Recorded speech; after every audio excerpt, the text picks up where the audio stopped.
it's humbling to say this, but my heart was softened, and I was able to embrace that, and I was able to come from that place. And when you come from that place, then you're able to connect with people like this.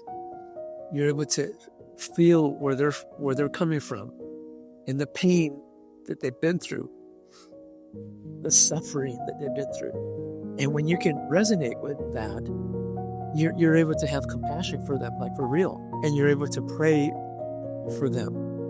And so when you can be sincere and authentic about that, this whole thing about anger, resentment, or being vengeful disappears. So Lou, welcome to the show. I'm so pleased to have you here.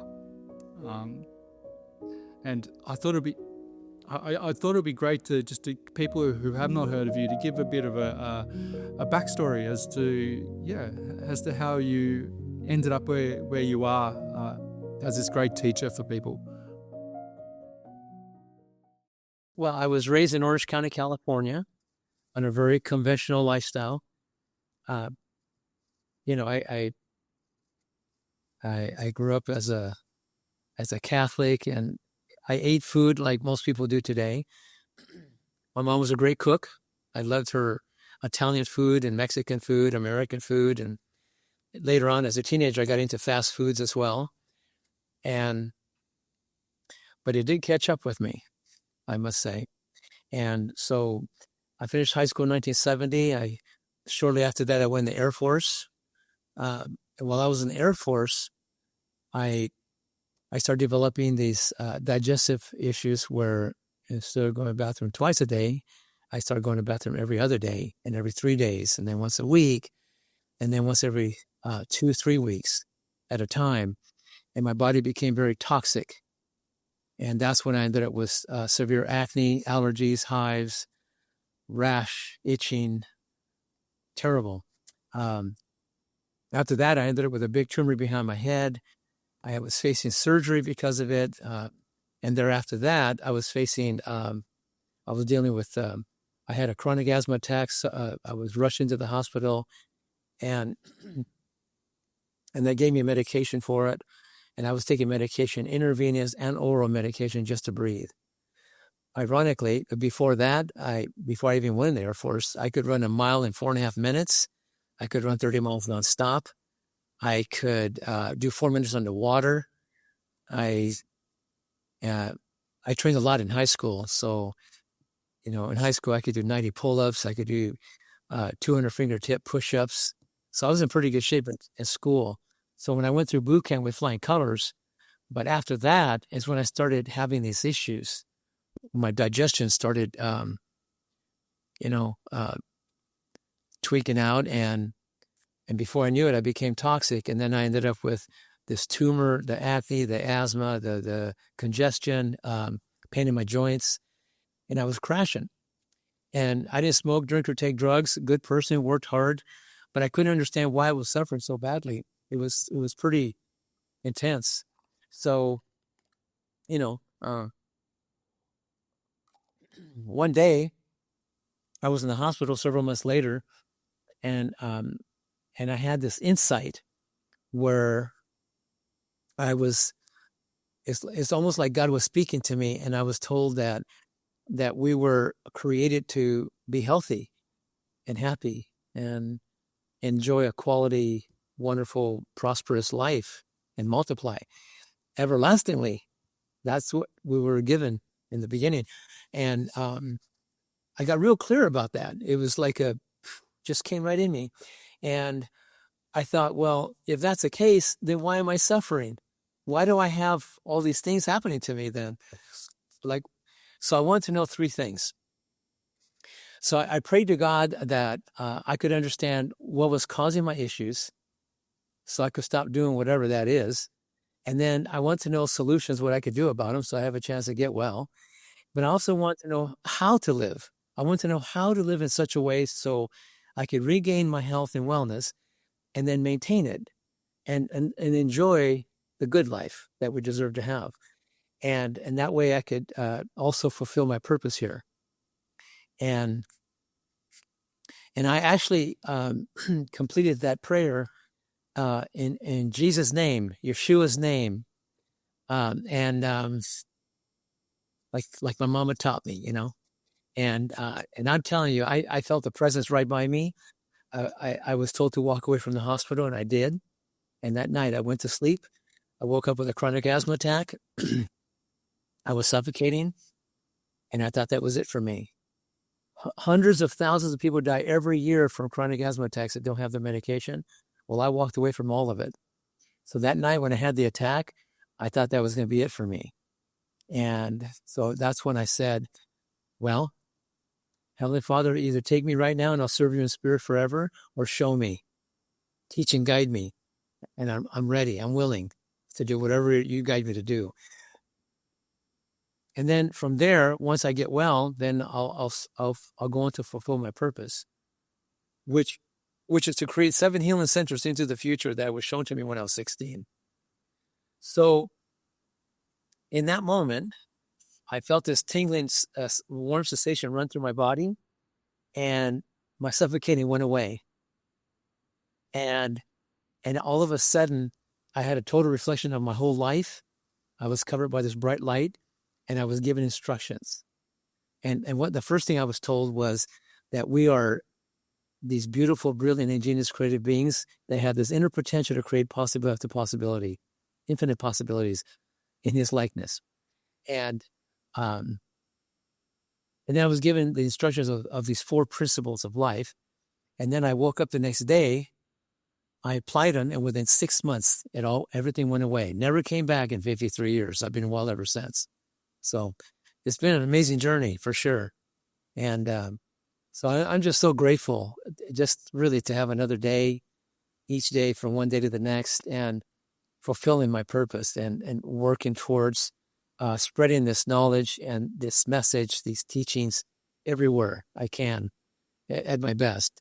And so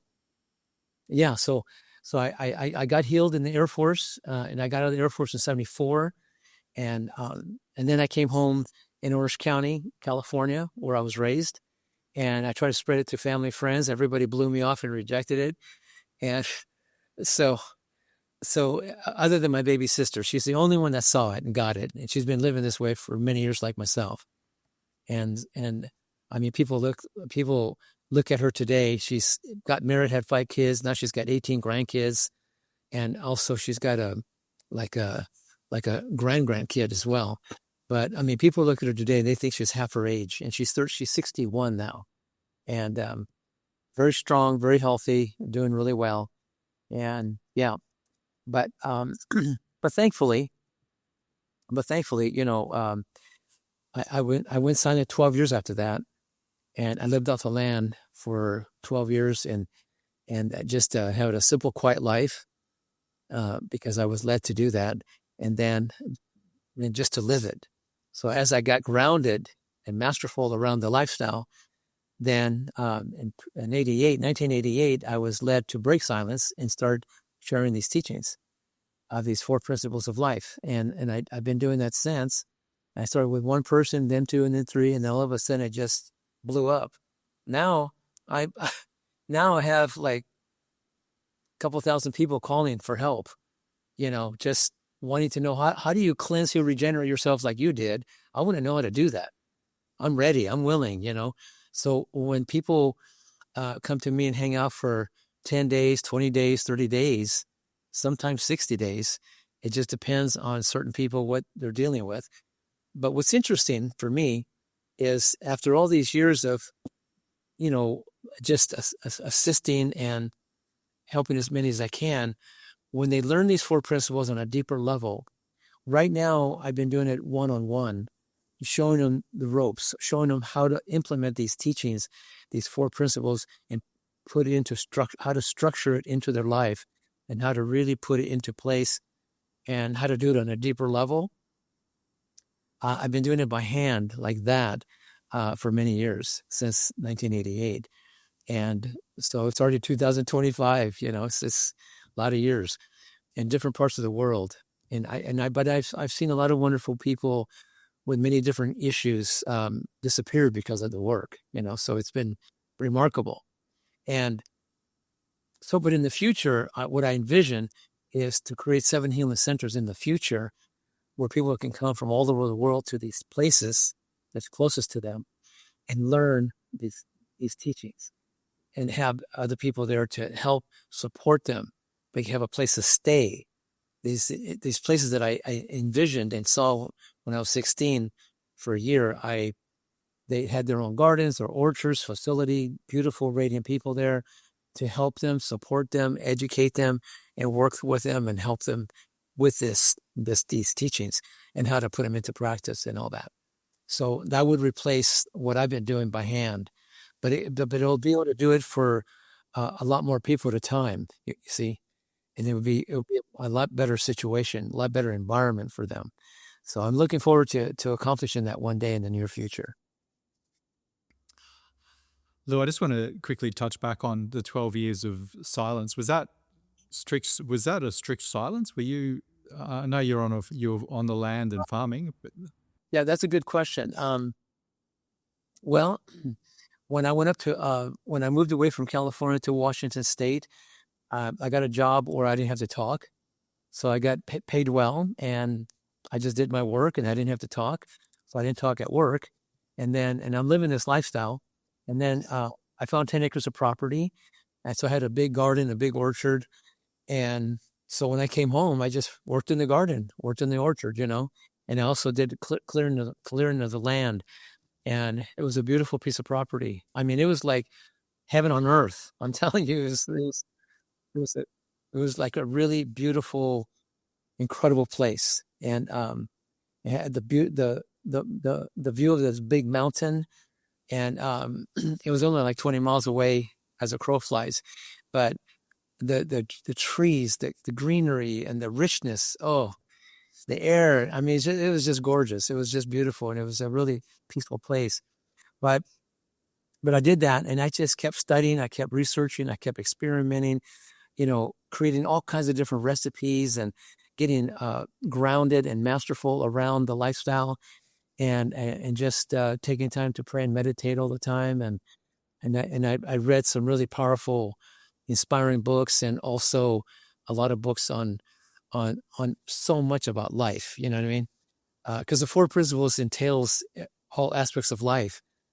It's my humble opinion that we need to take a holistic approach on life, on how we live it and how we be it. It's not just what you're eating, but also how you're thinking and your spiritual connection with God and your emotional state that you're in, and and how you combine all of it together, and how how you breathe, and the water you drink, and how getting grounded. All these different aspects of life we need to incorporate and appreciate them and value them, and literally balance them into our life, incorporate them into our life, and make it like a way of life. You know what I mean? So I got to learn that. Yeah.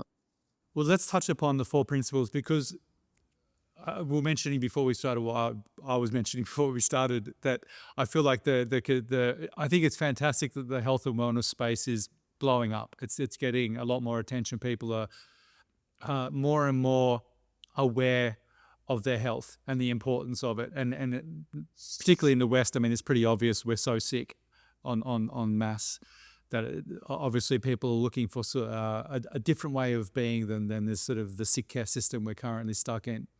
But a lot of the talk online when it comes to health and wellness, it's very mechanistic. It's very eat this, drink this, get your sleep, and you'll be fine. But you just touched upon the problems are so much broader than that. We have an emotional body, we have a spiritual body.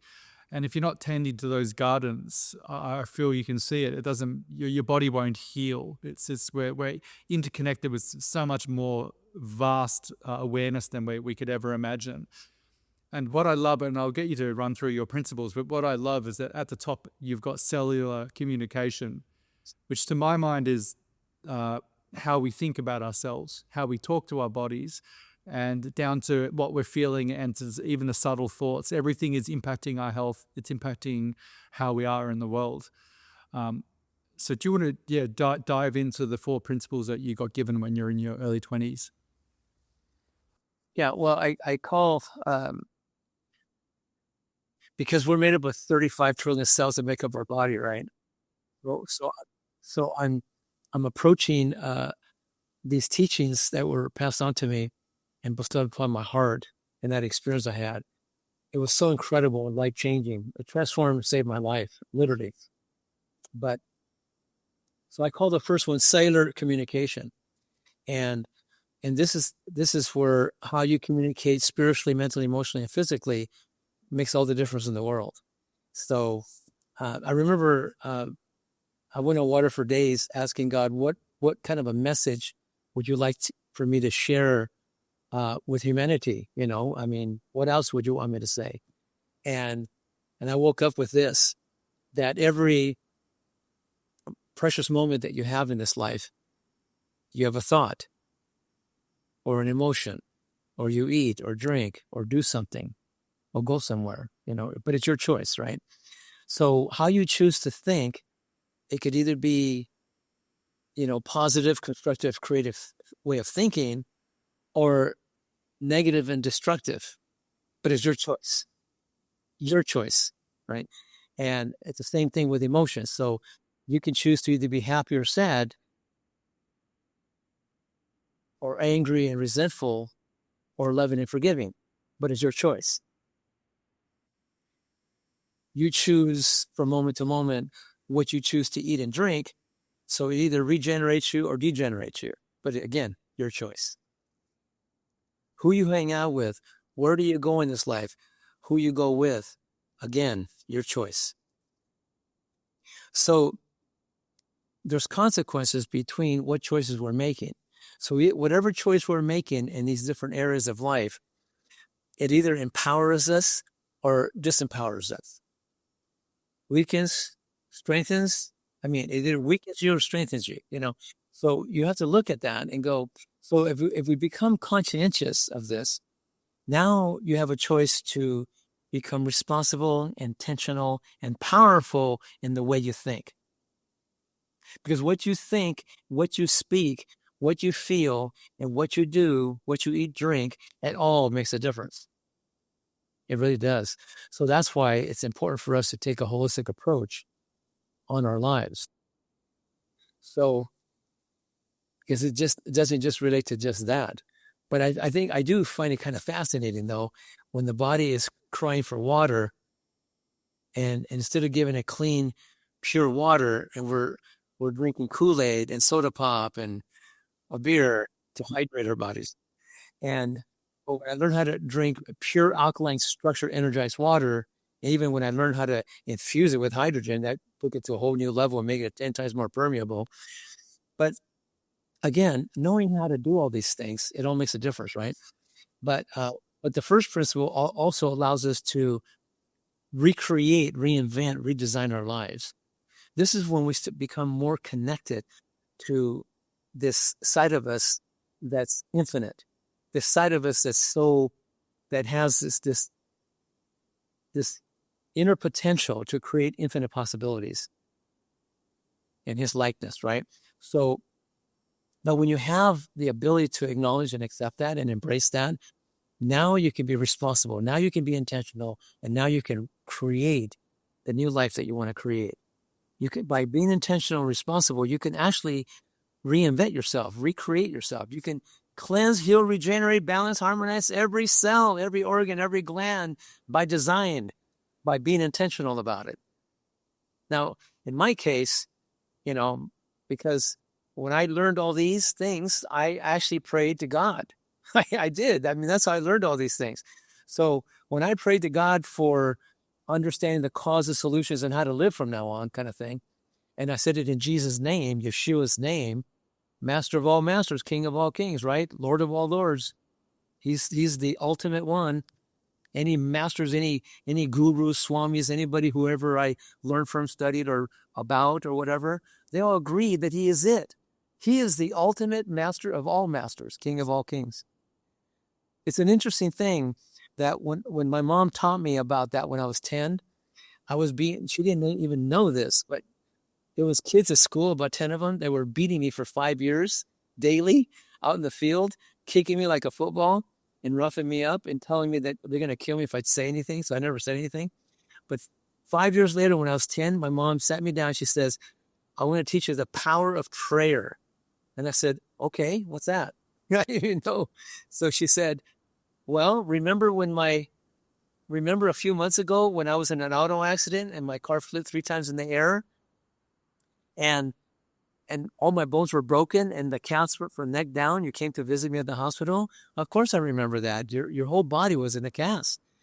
And she goes, yeah, but what you don't know is the doctor, after you left, came into the room and said that in a few months when your bones heal, we're going to take the cast off and you'll be in a wheelchair for life. And I want to give you heads up and prepare you for this.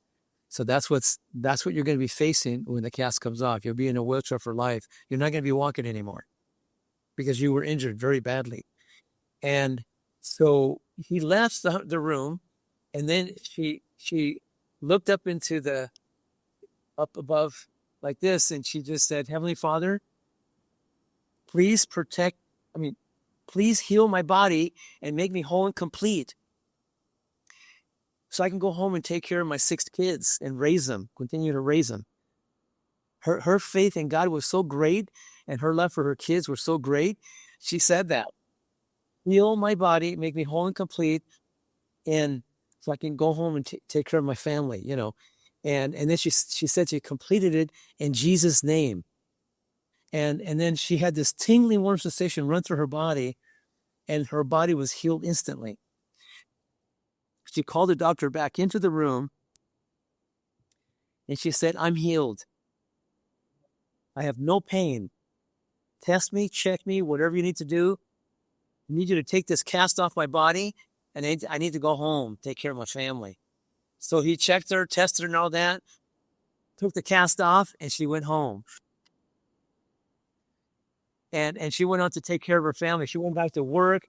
She went back like normal, no medications, 0. So she told me, she said, son, I want you to know from here on out, you're able to go straight to God yourself, and you can make a request, whatever you need, and you complete it in Jesus' name, because he is the King of all kings, master of all masters. Okay. I said, all right. Well, she instilled that in me so powerfully. She went out to make dinner, and I went in the closet, and that's the first time I prayed. And I went in the closet and I said, Heavenly Father, I need you to protect me from any harm. In Jesus' name. And the moment I said that, I had a tingling warm sensation run through my body, and all my fear was gone right after that. And I've never been beaten or hurt ever since. I've been protected ever since that moment. And then when I was 16, my leg was crushed in an accident, and that much bone was gone. And I asked God to heal me, make me whole and complete like he did my mom, in his name, in Jesus' name.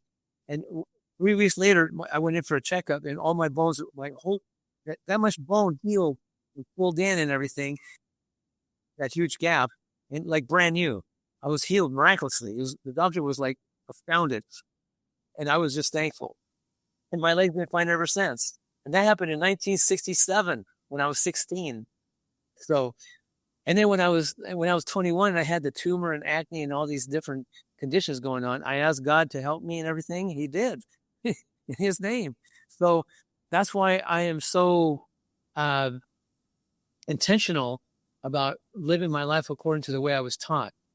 So these 4 principles are simple, but very powerful. The second principle, it's about, I call it cellular environment. This is when you embrace the sun, a little sun every day, drink, and breathe slow and deep, rhythmically. Learn to breathe rhythmically. Learn to be present to your breath. Be conscientious of your breath, because you'll find yourself organically breathing slow and deep when you do that. and then drink good, clean, pure alkaline, structured, energized water. And if you have a good, clean, pure hydrogen generator, like a hydrofix, infuse your water. It makes it more permeable. It makes it better than ever, right? But at the same time, learn how to ground yourself. Touch the earth with your feet, right? Get grounded. We are electrical magnetic light beings, and so we need to get grounded. And so the third principle I would call is cellular exercise. So there's two forms of exercise. We have your external form of exercising, like weightlifting and all that, and exercises. But then you have internal form of exercise. The cellular exercise, the internal cellular exercise, is the one that matters most. That's the one that addresses every cell in your body. It has high priority over the other one. So cellular exercise, what I've been doing, the external type of exercising, I haven't been at the gym for 55 years since high school. But cellular exercise is where either you're rebounding on a trampoline for 20, 30 minutes a day, or you can run up and down stairs, for 20, 30 minutes nonstop, or you could do the hot cold applications. You can get body work done. There's all kinds of ways you can stimulate the lymphatic system through body work. You can do the vigorous dancing for 20, 30 minutes nonstop. That'll stimulate your lymphatic system. That'll exercise every cell in your body. You could do swimming nonstop for 20, 30 minutes at a time. Things like that. Or hike a mountain, and come back down. Do 20, 30 minutes of that, But again, the fourth principle is, I call it cellular nutrition, cellular food, feeding your body from a cellular perspective. So if you want to model after somebody who really has a great experience in life, having a long, quality, healthy life, these people that are living 120 plus years in different parts of the world and don't get sick, they're living on plant-based, organic, raw, living foods, cultured foods, kimchi, sauerkraut, nuts and seeds are cultured. They learn how to soak and germinate the seeds, but they also learn how to culturize them. So I've been doing that for 53 years successfully and powerfully. So that's pretty much in a nutshell. God, there's a lot for me to go through there. I feel when you mention the cellular communication to begin with, and that faith in prayer, it's that absolute belief or faith that you will be healed. And I think you can do all the other pillars, but if you don't have that as your fundamental, it's going to be very difficult for you to heal. I'm glad you said that. I'm so glad you said that part right there, because once I was empowered with this knowledge, and the first thing I was told to do was to love and forgive everybody in my past that abused me, to love and forgive them, and to have compassion for them, and to understand that these people who hurt you, they came from their own pain, their own hurt, their own abuse themselves.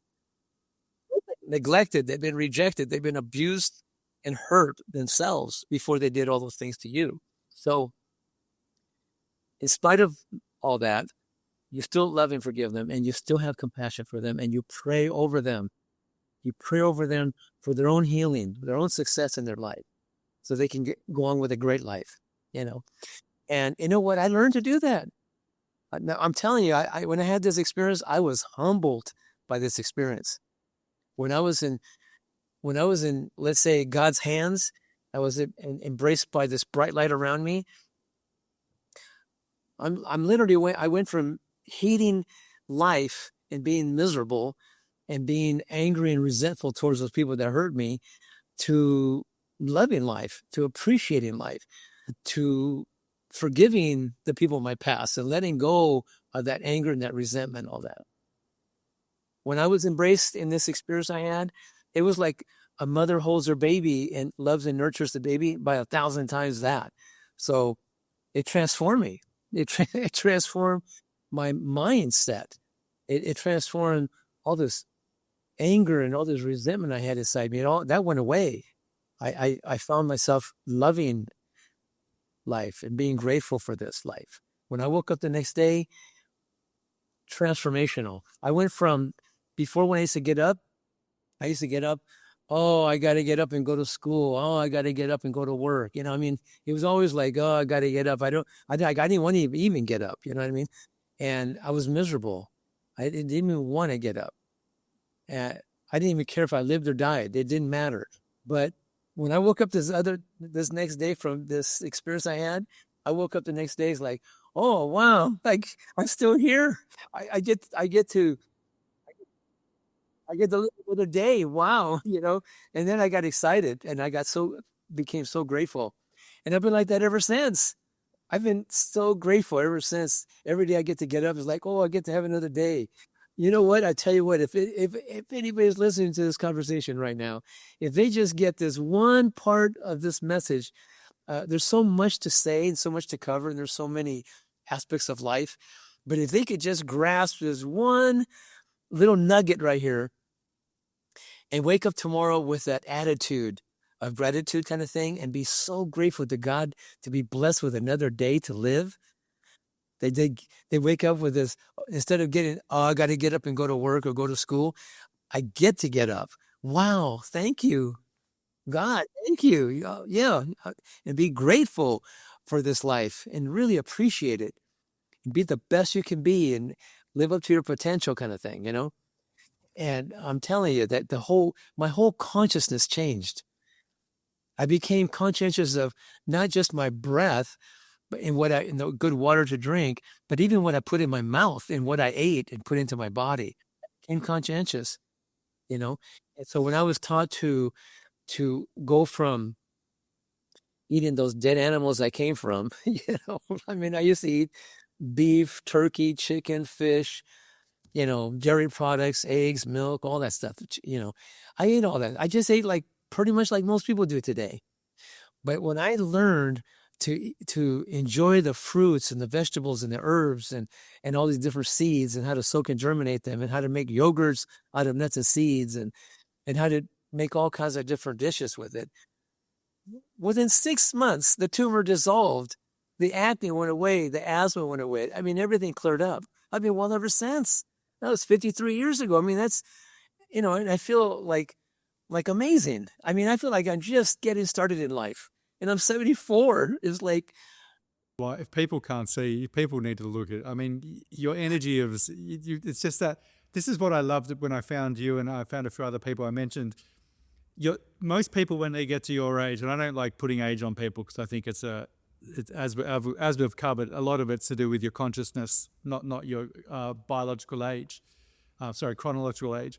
But most people are going down. They're on multiple medications. They're wrapping their life up. The wheels come down in the plane. They're looking for a very long runway to slowly fade out. It's still going up. Like every day is exciting. What can I create? What can I be? And why on earth would we not be like that as on earth? Like it just strikes me as crazy that people accept that with age comes inevitable decline. Well, we have been, I would say, heavily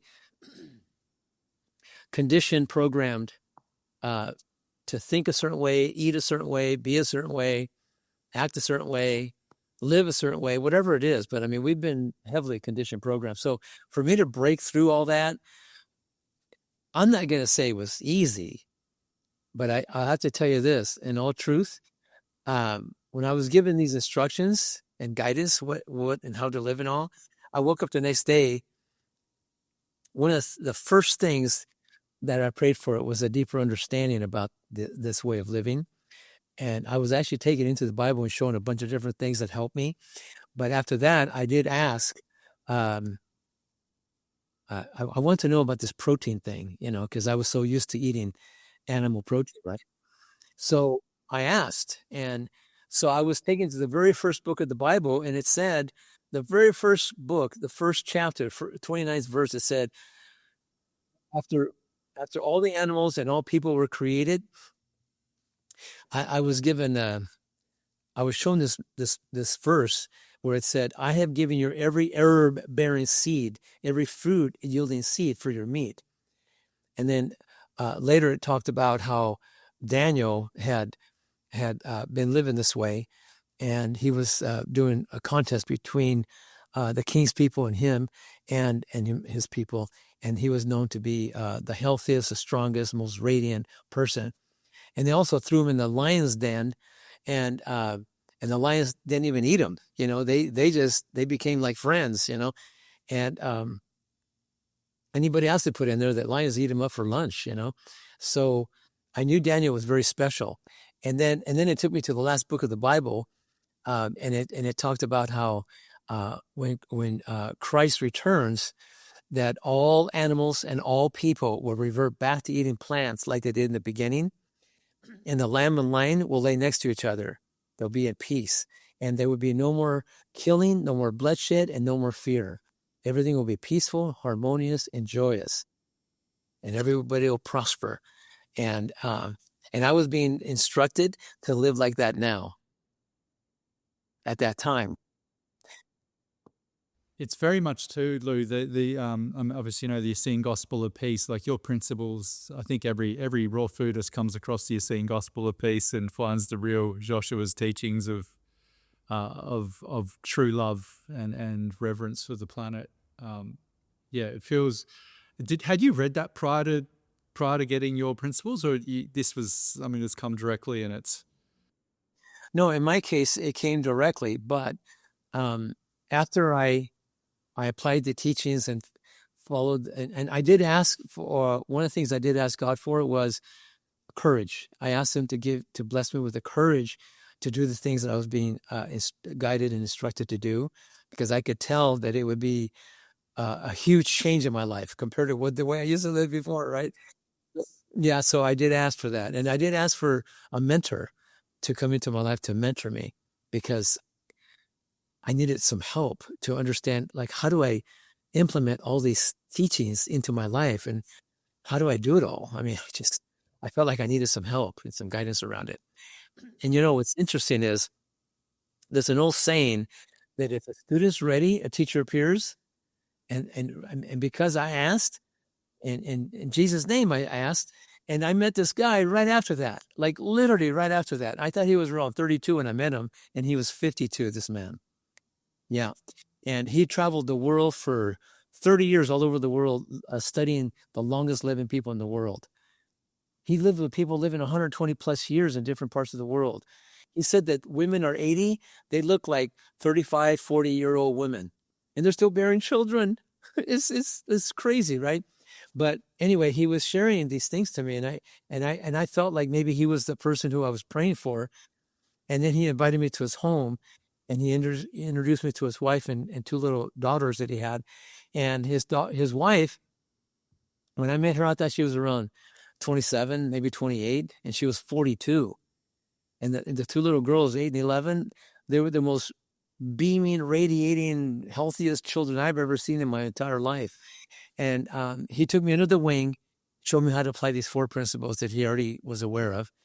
And it was an amazing journey. But what's interesting is, in the first 6 months, when I learned the herbs, and I learned how to fast and how to do colonics and how to do breath work, how to do the hot cold, how to do body work, all the pressure points, trigger points, meridians in the body, and how to reinvent myself, and how to love and forgive all the people in my past, and how to feed into that and recreate and get clear and complete with past issues and so on. But as I learned all these things and I got all clear and everything, I did 100 days on juice and water, part of my regime. And then I did a 40-day water fast right after that. And by the time I got done with that, the tumor was gone, acne was gone, everything was gone. And I already had 6 months into it, doing massive cleansing, flushes, detox bathing, breath work. I mean, I did some extensive work, but it was great. It was a great experience, and it was quite involved. And I was still working for the Air Force at the time when I did all this. It was challenging, but it was worth it. But anyway, when I got out of the Air Force, I was let to go into the wilderness, and I fasted on water for 40 days out there too. Before it was in the Air Force. But when I got all cleared up, cleaned up, healed, and then I got out of the Air Force, I was so happy and so thankful. I was driving through the mountains, celebrating my freedom from the Air Force. But then I was led to park and walk into the wilderness, and I did. And I was out there for 40 days, and I and I drank the snow water, and that's how I stayed out there and drank that water. And I did breath work. I did the movements, the stretching, and all that. And I I buried myself in the earth every night before I went to bed. I mean, that was my bed. I didn't have a tent, a sleeping bag, or a knife. I didn't have anything other than a little jug of water. So, but you know what? I had some incredible experiences out there. You know what's funny about it is when I got all done with that and I was led to come out, I was led back to my car. I was being completely guided and protected. Nothing bothered me out there. Nothing. Zero. I completely walked in faith and trust. But anyway, when I got out of there and I went in my car and got back into the city, San Bernardino, California. I went to a health food store to get a watermelon to break my fast. And this guy walks up to me and it says, "Excuse me, sir, but you remind me of the people they write about in this book called the Seeing Gospel of Peace." And I go, "What do you mean by that? I just walked in the store. You don't know me." And he goes, "You'll understand after you read this book. It's a little thin book called the Seeing Gospel of Peace." So he gave me the book and wrote his name and phone number at the back. Says, "Please, please take this book and call me after you read it. And I want to talk to you about it." And I go, "Well, all right." So we became friends later, but anyway, I read the book and it talked about in there how the Essenes wrote transcribed Jesus' teachings and a bunch of scriptures, and then put it away in this cave by the Dead Sea, and then like 2,000 years later, these kids found it when they were hiking the mountain, and turned it into the Vatican, I guess. And so the Dead Sea Scrolls, supposedly I guess still have them, but I think they publicly allow people to see them and watch it and look at them. But I thought it was interesting that the Bible scholar that read the material, because he knew the language, he took Jesus' teachings to the disciples out of there and put it in English so people like us could read it if we want, and because he wanted people to at least know these teachings that are not in the Bible per se. And but it's interesting is that when I read the book, they talked about when the Essenes that lived out in the country, when they come into town, the people in the city people recognize the Essene people, because when they came into town, they were so radiant and so spiritual like and so powerful that they could tell they were different. They weren't city people. They could tell such a distinction between them. And so when I walked into that health food store, that guy that came up to me, he didn't know that I just came from 40 days on water in the Yeah, wilderness. you've literally done that, yeah. And I had such a download after download.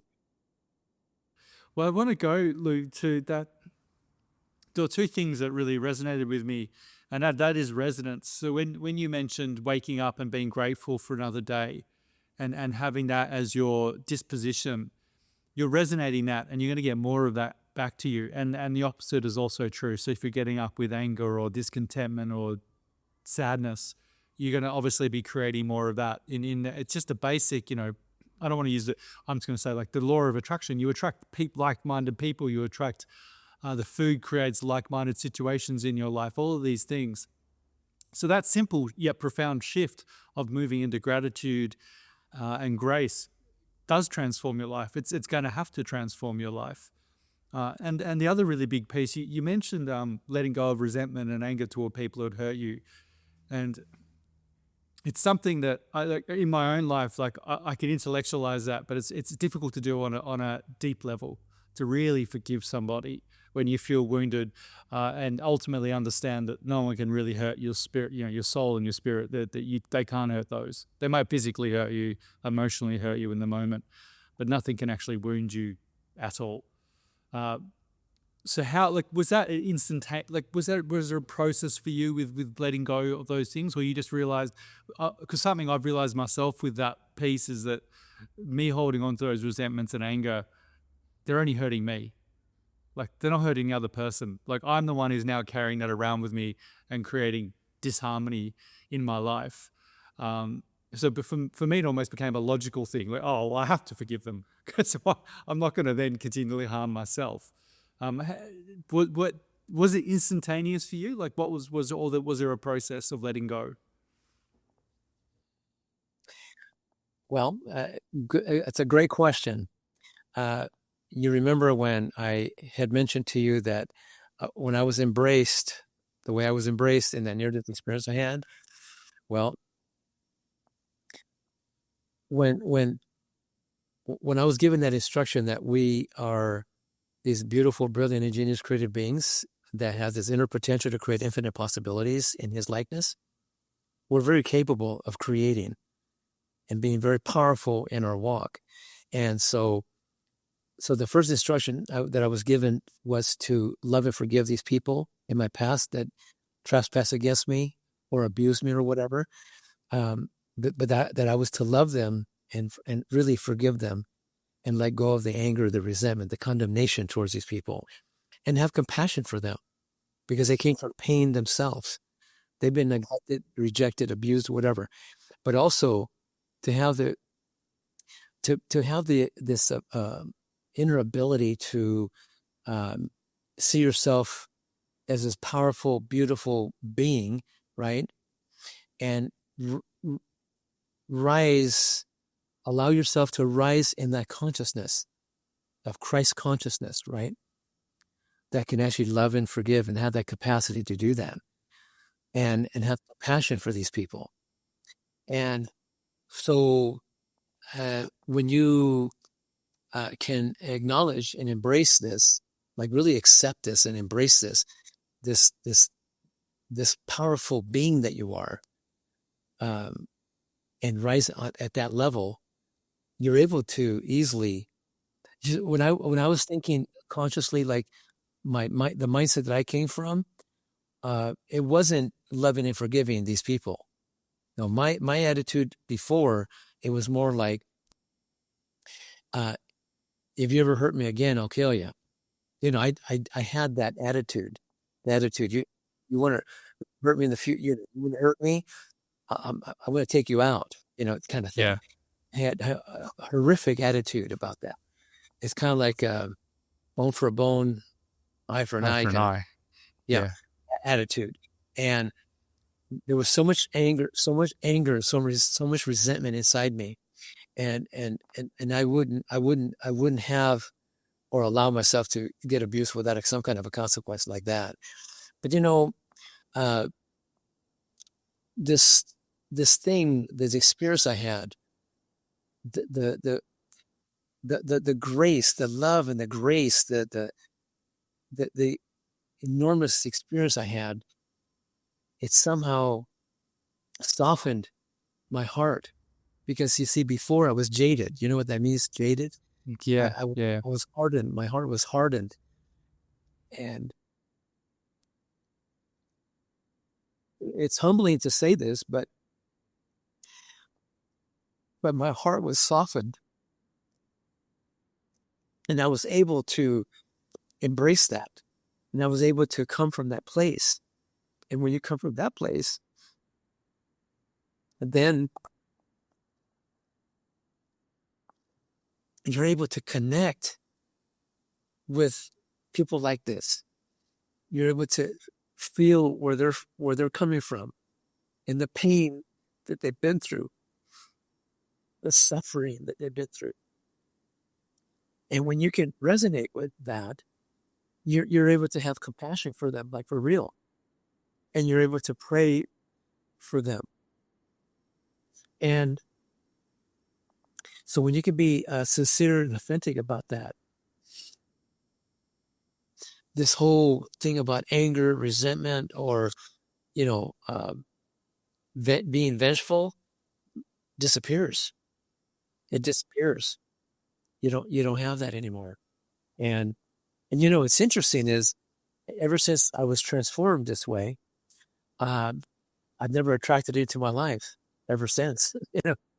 So it's been it's been a peaceful, harmonious life that I've had, and I've attracted wonderful, wonderful people in my life. Really, really have. It's been an incredible journey. It really has. I live in that world. ever since. That's why I'm doing what I'm doing. So I mean, after I got out of the Air Force, I went up to my older brother that was 10 years older than me. He also beat me for 5 years, in secret. And I was able to go up to him and say, "Hey, I owe you an apology." And he goes, "What do you mean?" Because this is 10 years later, right? From 10 years on until I was 21, he moved away. I never saw him again, or like rarely ever. But when I saw him after I got out of the Air Force at a family reunion, he was there. I was able to walk right up to him. Somebody who I hated and resented and wished him awful things. When I got out of the Air Force, I went up to him and I told him how glad I was to see him, and I told him I owe him an apology. He was thinking in his mind, like, I'm the one that owes you an apology. I beat you for 5 years when you were little, But I said, no. I owe you an apology, really. And he goes, for what? Because when I was 10, I prayed that I would be protected from any harm. I asked God to protect me from any harm. And nobody's ever hurt me since, including you. And then you moved away. And I haven't been hurt or abused or anything since then. And instead of being thankful for that, every time I thought of you, I was angry, resentful, and condemned you over and over and over. For 11 years, I did that. So I want to apologize for being that way towards you energetically. So would you be so kind to accept my apology? And he says, yes, I accept your apology. And then I go, and I pray that you can find forgiveness in your heart for me, for being that way towards you. He goes, yeah, I understand. It's all good. And I go, oh, well, thank you. And so we got clear and completed with our past issues, and we became great brothers after that. I was able to humble myself and completely be vulnerable. And then we had a great connection after that. We became great brothers after that. And go ahead, you're going to say? No, I was just going to say, Louis, because a lot of in the culture, that softness, let's call it softness of the heart. Well, it is a softness of the heart, but it's perceived as being soft, as you're a pushover, you're not fighting back, as opposed to the true strength is that forgiveness and letting go of resentment. That takes true courage and strength to face the darker aspects of yourself and to let them go and to go back into love. Like I can't think of a more challenging journey, because it's in myself, I say it's so much easier to just go into resentment and hate because it's a well-worn pathway of like, no, I'm validated in hating you because you've done X, Y, and Z to me. And I was just going to say the story from my own life. I held a lot of resentment to my father, who I perceived as not giving me. He was just very strict and disciplinarian and didn't go down well for a rebellious kid. And we've always had as a result, a very difficult relationship. And it was only this year where I truly, deeply forgave him, because I saw my role and my victim mentality and the way I was contributing to this whole dynamic, as opposed to being 100% on the receiving end. I saw my role. And in an instance, our relationship changed. We now have a friendship. It's unbelievable. And everything's been completely transformed. Transformation. And this is what we want. If you talk about transforming the planet, you don't do it with bombs. You don't do it with slaughtering more innocent animals. You do it by this true strength of embracing and loving when it is precisely when it's difficult or it seems difficult. And on the other side of that is a peace that you can only you can't know until you've experienced it. So yeah, just what you're talking to, and it's because for myself, it was just it's so easy to fall into that trap until you actually realize that the other way is. Why would you want it another way? Why do you want disharmony? When you were talking, it reminded me of the two first commandments about love our Heavenly Father with all our heart, soul, body, mind, with all our power, right?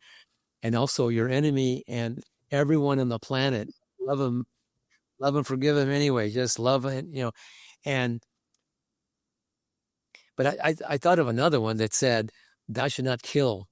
And it didn't say what not to kill. It just says thou should not kill. Right. But it kind of caught me a certain way.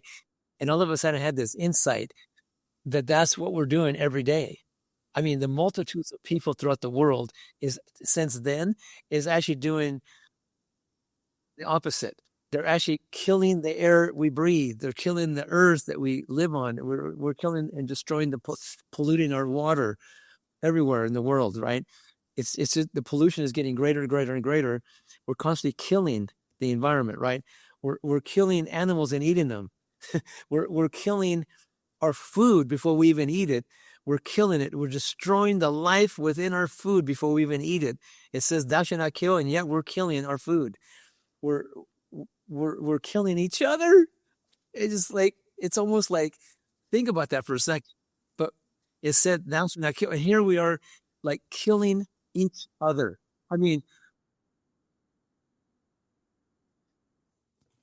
it's like, you look at that, you just look at that, and it's like, it's almost like asinine, but it's happening across the board, across the world.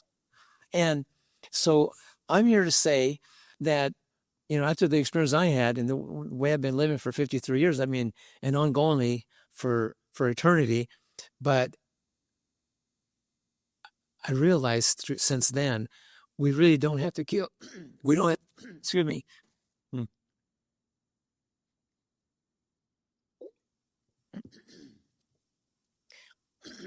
We don't really have to kill animals to live and to be healthy and strong and powerful.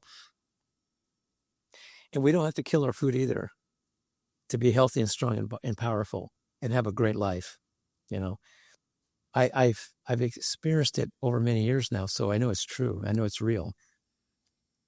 And I do recognize that it's rare, it's rare at this time.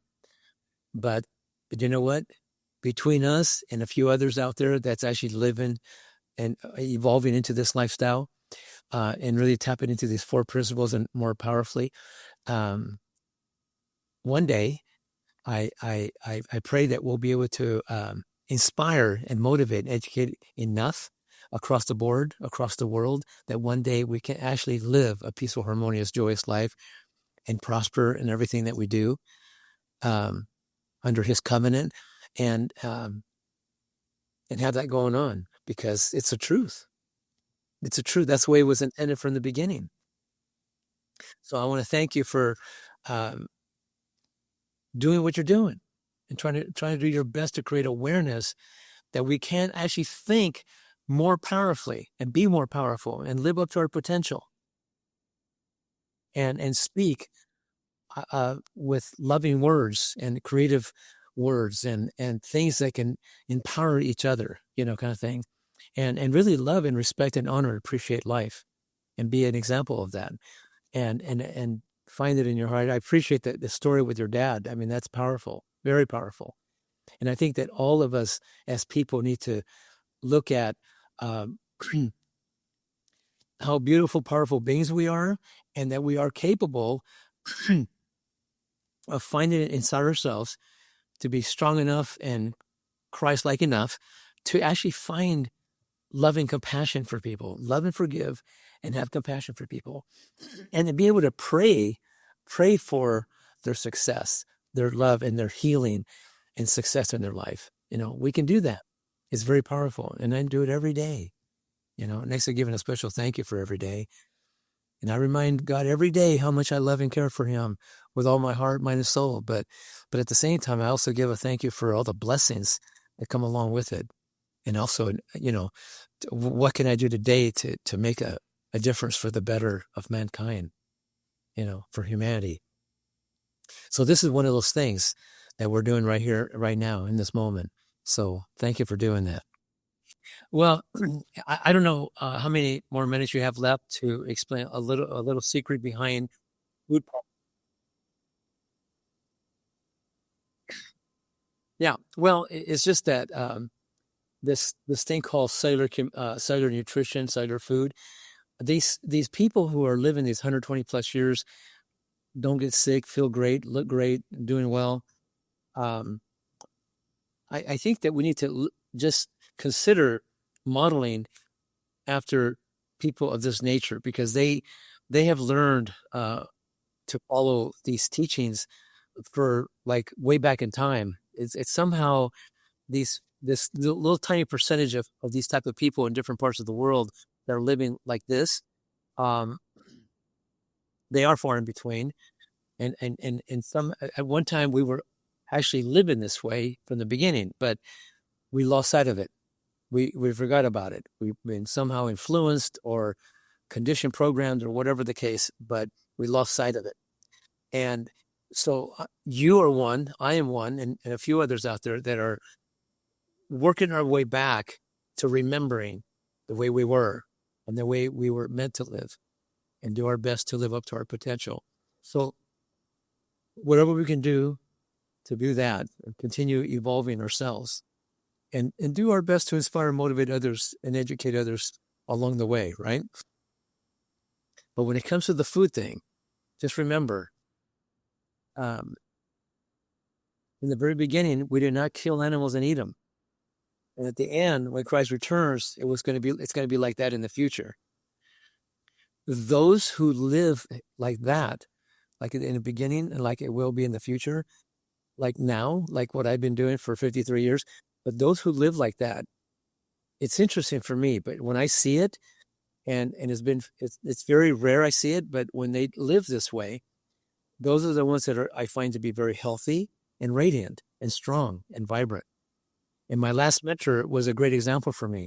It was about 28 years ago, but when I met him, I actually thought he was around 41, 42 maybe. He was 75, and he can hang off a pipe for an hour. He could do a plank for 30 minutes. He could do a horse stance for an hour or more effortlessly. He was very, very powerful. He had so much youth, so much energy, so much strength like I've never seen. He was a living, walking, talking example for me back then. So it inspired me to keep evolving, keep growing this way.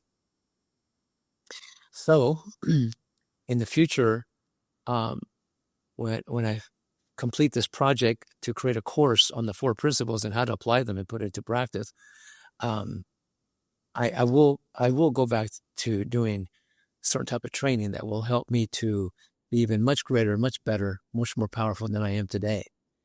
But at the same time, I think that when people get exposed to it, I believe in my heart that it will inspire people to look a little deeper and further into what we're doing, so they can maybe have a chance to embrace it and apply it and put it into practice for themselves. Because I'll tell you this, when I met him, I was definitely inspired, because he was a confirmation, a validation, no question about it, that he was living truth. You know, I asked him what his secret was. How could he hang for an hour up a pipe? I mean, at the first time I did it with him was 3 minutes. And 10 days later with him, I was up to 10 minutes. And most people cannot hang off a pipe for 10 minutes on the planet. It's hard to do. Yes, that's right. If you're in pretty decent shape, you could do 2 minutes. But 3 minutes is 3 minutes is 3 minutes is probably most people on the planet. But 10 minutes, that may be 1 out of a billion, you know. But yet I did it. But he did an hour, so like he was over the top, right? But I got a little taste of the secret behind it. So I asked him what his secret was, and I went from 3 minutes, which is pretty good compared to most people. But when I asked him what his secret was, I shot up to 10 minutes in 10 days because of this secret. You want to hear the secret? He said the secret was he had developed an intimate relationship with Yeshua, which is a Hebrew name for Jesus. And he had such an intimate relationship with Jesus, Yeshua, so to the point when he commands his body to hang off a pipe, he can command it to an hour, 2 hours, 3 hours. And when he's in that space and holding that space in unity with Yeshua, And he says he can do anything. He's capable of anything because he is the ultimate king of all kings, master of all masters, lord of all lords. He says through him, anything's possible, literally. Through love.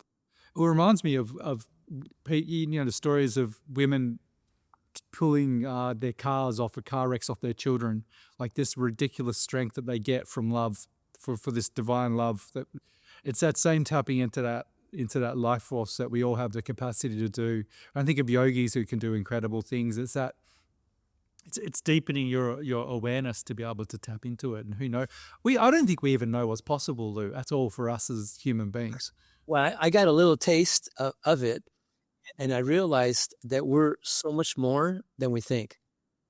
And we're so much more than we're being as people. We really are. We're so much more. So I think that I'm being a stand for that we really don't need to kill animals to live and be strong and healthy. And we don't have to kill our food either to be healthy and strong.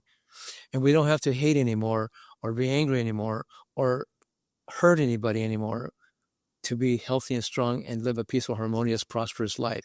We don't need to do any of those things anymore. Those things are coming to be the past. The future is living a peaceful, harmonious, joyous, prosperous life and live up to our potential and be powerful in everything that we do and everywhere we go. But first, let's stop killing our minds with toxic thinking or toxic emotions or a toxic body. Let's stop putting the toxins in our body anymore. Anything that's processed, anything that's dead or cooked or processed or refined or any kind of killing involved. Let's just let that go and just put life in. Have living thoughts, a loving heart, and put life into your body. Enjoy the fruits and the vegetables and the herbs. Take the seeds and the nuts that have all the proteins, carbs, and fats your body needs, soak them and germinate them. And if they don't germinate, at least take, because some seeds or nuts that come from a shell, if you take them out of the shell, even if you soak them, they won't germinate. Macadamia nuts is an example. Brazil nuts is an example. Walnuts, pecans, pine nuts, those are examples. If they come out of their shell, even if you soak them, they won't germinate, as an example. But if you soak them and then blend them up into a cream with a teaspoon of Life Biotic, that's a convenient way to culturize it. All you do is blend it in for a short time, blend it up real good, let it sit for 4 or 5 hours, and it turns into yogurt. You've never tasted macadamia yogurt, have you? I'm very lucky. I live somewhere there's a lot of macadamia farms, so I make it myself, similar to what So you do. It's unbelievable. So you've had macadamia yogurt. Oh yeah, it's unbelievable. Okay, Yeah, great. yeah. How about almond coconut yogurt? Have you done that? I've done your recipe, Lou. Yeah, You have. I know it well. Yeah. It's amazing. Great, And I actually do a cashew macadamia almond with Irish sea moss variation with the lysozyme, and I give that to people, and you watch their mind there, because they think you eat really blandly. When you tell them you're raw vegan, I think they imagine you just sitting eating carrots, like an unhappy rabbit.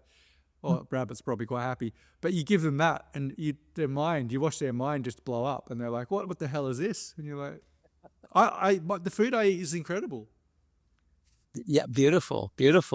I'm glad you're really catching on to the concept for real. I've gone through a lot of your recipes. Yeah, I love them. Yeah, It's really a simple concept, isn't it? But it's powerful. Yeah, it's power, and it's what's I think people don't understand. It's easy. Like once you get the process of soaking and germinating, you're just remembering to do it the night before, and you've got a good blender. I can't think of an easier way to make food. It's easier than putting the pan on, putting the oil in, cooking it, chopping it, all these other things. Yeah. Well, I still enjoy those herbal salads and cutting up some fruit. And sometimes I cut up fruit and I throw some yogurt, a nut-seed yogurt on top. Yeah. And I'll do that. Eat it up like that sometimes, But there's so many varieties and different ways to play around with raw living foods and cultured foods. And you can make it gourmet-ish and have fun with it, So. It's Well, great. I can't. I'm really looking forward because I think I mentioned it, but just I think when people actually see the way you live this lifestyle, and it's what you're doing now, where you're bringing people in and you transform them. And I've had it on a small scale. I've had people stay with me and they see the way I do live. I've had people completely. I know two people who completely went plant based after staying with me for more than a week because they saw that it's not difficult. I think you have in your mind, you have these ideas of what something is like, but when you see someone doing it, you're like, oh, it's actually very easy, and this person seems to be loving their life. Imagine, Lou, when we get to the point where this is just taught in part as part of your education growing up. Yes, yes. It's not happening in the schools anywhere, grammar schools, high schools, whatever. But I did go to 7 high schools to ask them if the principal would like me to come in and do a talk for all the students in the school. I mean, they varied from 3,000-4,000 students in the school, but all 7 principals said they would love for me to come in and do a talk for the high school students to each one of the high schools that I went to. And so in the near future, I'm planning on doing a talk for the high school students. You know, whether it's 3,000-4,000 students at a time in a big auditorium, I'll do that. But I'm telling you, when I go to do that, it's gonna create a lot of it's gonna create like a wave across the board. You'll see. Well, you'll know when that happens. I'll let you know about it. See how it turns out. But it'll be a very good time to do that because I really would love for the younger generation to get wind of this because they're young minds and they haven't been as condition programmed as much, and they have a chance to turn things around early in life, like I did, and get onto a great, powerful life for themselves. Hmm. And they'll Well, I change the think world better. Well, I think the beautiful thing, I think I read yesterday that there's been a real resurgence with people looking at the Essenes. So it's coming through into the culture more and more. And it doesn't take, it's that also you don't need everyone. As soon as that starts rippling out, it becomes, and I think there's more younger people who are plant-based than ever. So it's happening. It's definitely happening. It's just not happening on the news or on YouTube so much. But it will be. It will It be in will. the future. The guy that made the movie called The Game Changers, James Cameron? Yeah. Yeah. Well, he made that movie. A lot of people have gone vegan because of that movie. You know that, right? Very powerful.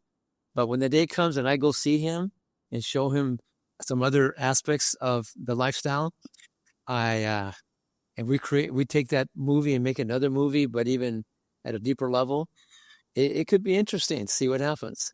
Because he's really good at how to make movies and how to create them and how to put them all together, right? But if you take this concept, because this is taking it to a whole new level, because most people that go plant-based, they're still doing 80-90% cooked, right? Because they don't know any better. But if they learn about this and how it could be even better and more powerful, who knows what'll happen after that? Yeah. Well, you're going from surviving to thriving, I feel, with this lifestyle. Yeah.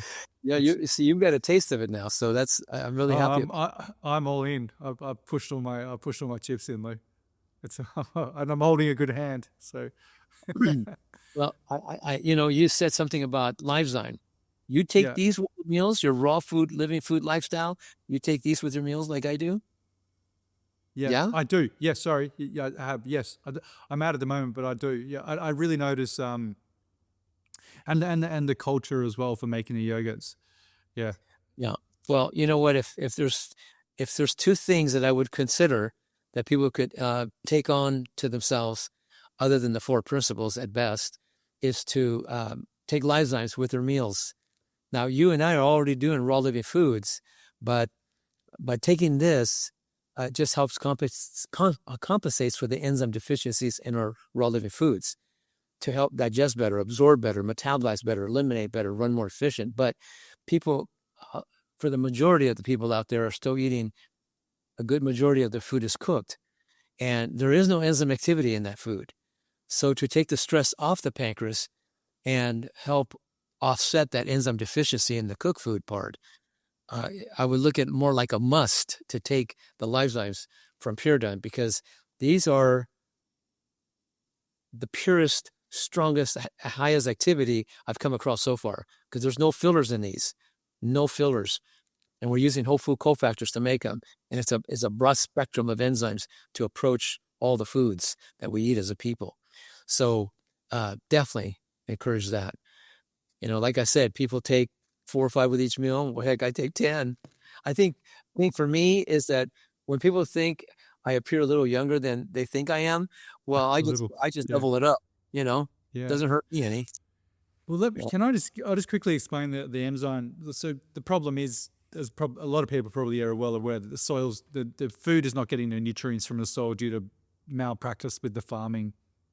So our foods, I think, from 50 years ago, some foods are like 80% deficient in the actual minerals in the foods. And then the popular belief then is to supplement. So people will think, well, let me take, I'm deficient in zinc or magnesium or vitamin C or all these things, so let me supplement with these things. Problem being that most of these supplements are made cheaply, often in China. They're made with, if you look into it, which I have quite extensively, a lot of petrochemicals. They can often be more harmful than good. And even if they are good, you can often weed them out. So the idea, actually what you want to be doing is increasing your enzyme your ability for your body to absorb the nutrients in the food, which can only happen when you have the correct stomach enzymes. So this is why these are so key. And I feel, again, it's very little known in the wider space. Everyone has heard of supplements. Very few people have they maybe heard of enzymes to help digest hard foods. I've heard it talked about like that. But the actual implications for your body and how vital that is to be drawing, it doesn't matter what you eat if you're not absorbing the nutrients or they're nutrient deficient. Very good, powerful point you just made. Sometimes people ask me the question, if you take enzymes with your meals, is your body going to become dependent on enzymes? And then you're forced to take them and become dependent on them. And my answer to that is that when you take these powerful enzymes, plant enzymes, but they're highly concentrated again, it's to help compensate for the enzyme deficiency in the food, so it can help maximize the ability to digest that food and pre-digest it in the stomach. So when it goes into the intestinal tract, now it's pre-digested better, so the pancreas doesn't have to work as hard to aid in the digestive process of your food. It still works. It just doesn't have to work as hard. And so I think we as people don't understand, for the most part, that we have 3 classes of enzymes. We have food enzymes in our food, and then we have what they call pancreatic digestive enzymes that our pancreas secretes to aid in the digestive process of our food. But then we also have what they call metabolic enzymes by the thousands, like thousands of them that run the body. So metabolic enzymes is that your body manufactures. So if you're eating cooked food and you're using more of your own pancreatic digestive enzymes to digest cooked food more than you remanufacture, you're actually depleting the enzyme potential in your body through time. And that will, and as your body becomes enzyme deficient, you start developing this inability to digest all the proteins into amino acids. So you start accumulating undigested proteins, carbs, and fats through an enzyme deficiency that's going on. But when you start accumulating undigested proteins, carbs, and fats, they accumulate in your body, which therefore putrefy, ferment, and acidify in the body, which therefore attracts parasites, bacteria, fungus, yeast, whatever. And those little critters that I'm telling you about, they live on that waste.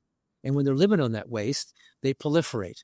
And when they proliferate, they themselves excrete waste out of their little bodies into your body. And the waste that comes out of their little bodies into your body is very super poisonous, toxic, and smelly, and bad news. Because that is leading us to infection after infection, sickness, disease after sickness, then disease across the board. We become toxic because of it. So when I talk about that the root cause of all sickness and disease is related to toxic thinking, toxic emotions, it's true. But it's also related to toxic environment, like heavy metals, chemicals, EMFs, and so on.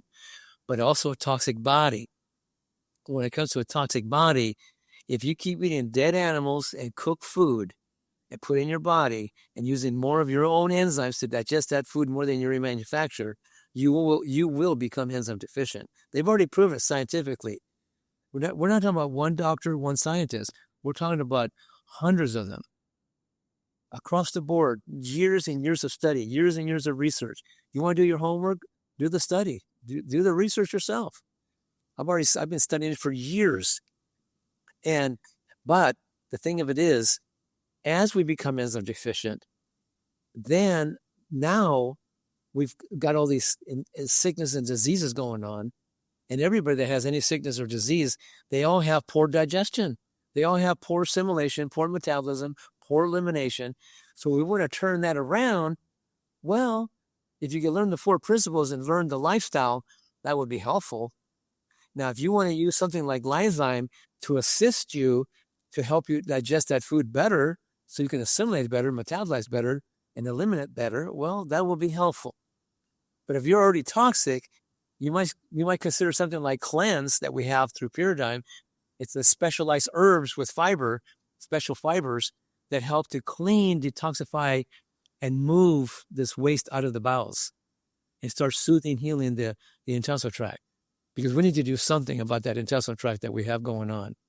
We need to always keep cleaning and moving it and exercising it, soothing it, healing it constantly. That part of our digestive system is imperative that we keep it healthy and keep it strong. That's why I like to also establish friendly bacteria in the gut. That's why I like to take a spoonful of Life Biotic before I go to bed. And then also make nut-seed yogurts with it. Because when you eat that, it's not only pre-digested, but that little teaspoon of Life Biotic is worth 40 billion friendly microorganisms. And so when you put a teaspoon in that mix, it changes and multiplies by many times over. So you establish a lot of billions of friendly microorganisms, friendly bacteria in that mix. So when you take it in, it's not just pre-digested and enzyme activated and great for you, but at the same time, it helps to establish and maintain good, friendly bacteria in your gut.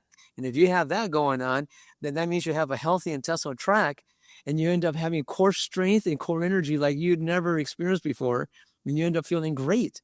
Because if you have a good, healthy intestinal tract with good friendly bacteria, that should be 80% friendly bacteria at least to have a healthy intestinal tract. But if you have that going on, it's getting clean and efficient and strong, and it's working really well. So that way you're digesting good, absorbing good, metabolizing good, eliminating good, running efficient. Little by little, you get to feeling better, better, better, better. You're feeling better now than you probably ever have by now. Oh, it's crazy. Yeah. I mean, we know now with the science that the serotonin, so your feel-good hormone, is actually produced far more in the gut. So when you start to clean the body like that, you'll instantly start to feel better. Like, it's not this neurochemical imbalance, it's a gut issue. Oh, boy, you hit it right on the nose.